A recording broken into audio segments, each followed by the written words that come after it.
Inilah nih, jangan kamu undi warisan. Parti PTI mau bagi IC itu sama pendatang. Bertahun-tahun diulang-ulang sampailah sekarang. Sehinggalah orang-orang kampung luar bandar di Sabah percaya dan jadi benci kepada warisan. Fitnah ini besar sampai menjadi punca pada kekalahan parti warisan pada pilihan raya negeri tahun 2020. Bagi saya ini sangat tidak adil kerana 9 tahun turun naik warisan, tidak ada satu pun dakwaan di mahkamah. Tidak satu bukti pun yang ditonjolkan. Saya jawab dalam bentuk kronologi. Sebelum tahun 2016, tiada langsung tuduhan nih. Tiada bunyi lulus IC kah? Tiada. Dia lagi kena lantik sebagai Menteri Kanan di Persekutuan. Tapi selepas tahun 2016, itu di mana tahun bermulanya parti warisan ini ditubuh dan digerakkan dan menjadi gelombang lah waktu itu. Di sinilah start mulanya tuduhan warisan kononnya dan presidennya konon mesra PTI. Yang pelik dia, pada waktu itu warisan adalah pembangkang dan baru ditubuhkan. Kebiasaannya, apabila kau jadi pembangkang, inilah waktu yang paling sesuai untuk kau kena siasat, kau kena dakwa. Tetapi adakah tiada dakwaan pun bahkan? Dari tahun 2018 sampai tahun 2020, tahun di mana kerajaan warisan memerintah Sabah.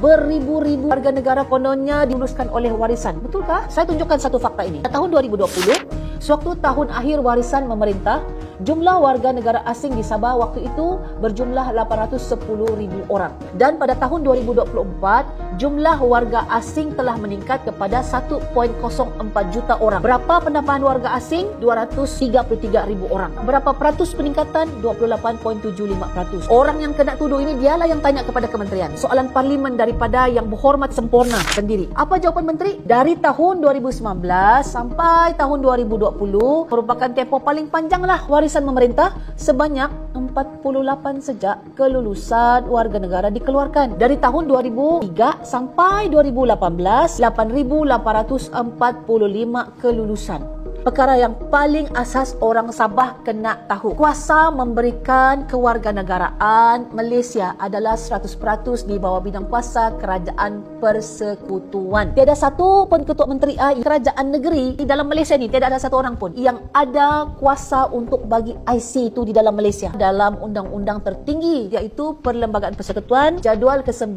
senarai Persekutuan, poin ke-5. Lihat saja di dalam laporan RCI berkenaan pendatang asing tanpa izin di Sabah. Laporan setebal 427 muka surat ini menceritakan bagaimana komplot dan strategi dibuat pada tahun 1980 hingga 1990 dan apa sebab projek IC itu dibuat. Siapa nama-nama yang disebut menjadi dalang, semua ada secara terperinci di dalam laporan ini. Apa yang pasti, tidak ada satu pun tidak ada langsung nama Syafiee Apdal disebut. Tahun 2016, Pairin Kitingan telah dilantik sebagai pengerusi jawatan kuasa teknikal pengurusan warga asing. Pas Residen Sementara Sabah atau PRES, PRESS telah dibentang dan dipersetujui. 2019, PRES itu tadi telah bertukar nama kepada PAS Sementara Sabah PSS. 2022, kad warga asing dicadangkan. Jeffrey Kitingan dilantik sebagai pengerusi jawatan kuasa khas dan telah melaksanakan pendataan digital warga asing. PRES dicadangkan, tiada bantahan. PSS dicadangkan, dibantah